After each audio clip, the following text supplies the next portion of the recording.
Tensions rising in Europe as there are growing concerns of escalations between NATO and Russia. This after another round of drone sightings in sensitive areas in another NATO allied country. It started with a single drone over Copenhagen's airport. Within hours, sightings multiplied, forcing a complete shutdown at one of Scandinavia's busiest hubs.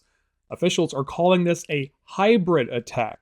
Now that's a deliberate test on a key NATO country, and it's not happening in isolation. Just days later, more drones were spotted near other airports, including next to a military base. The question is no longer whether Europe's breaking point will be tested, but what happens when it snaps. Now the chaos began when large unidentified drones were spotted near Copenhagen airport, forcing a complete shutdown of all air traffic and leaving thousands of passengers stranded. But that was just the opening act. In the following days, the phenomenon spread across the country. Drones forcing closures at Aalborg Airport, which serves both civilian and military flights, and appeared over Skrydstrup Air Base, home to Denmark's F-16 and F-35 fighter jets.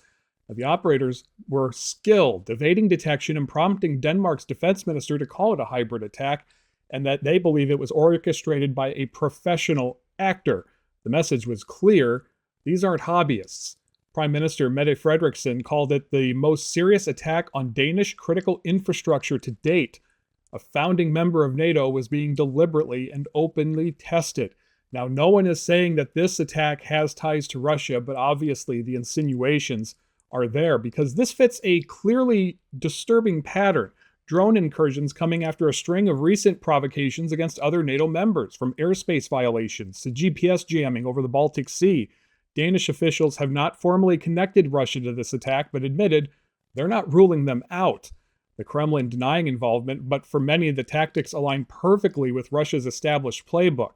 So the bottom line is the events over Denmark and everything that preceded it is a clear sign that Russia is changing the rules of engagement with NATO as they continue their war in Ukraine.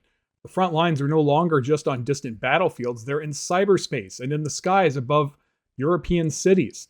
Now, these hybrid attacks expose a fundamental vulnerability in open societies and critical infrastructure that was built for peacetime.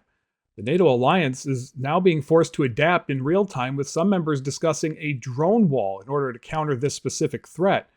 The gray zone conflict, you could say, is here, and every nation appears to be on the front line.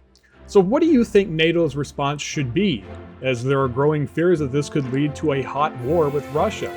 Let us know your thoughts in the comments below, and if you want to stay ahead, make sure to subscribe to our channel.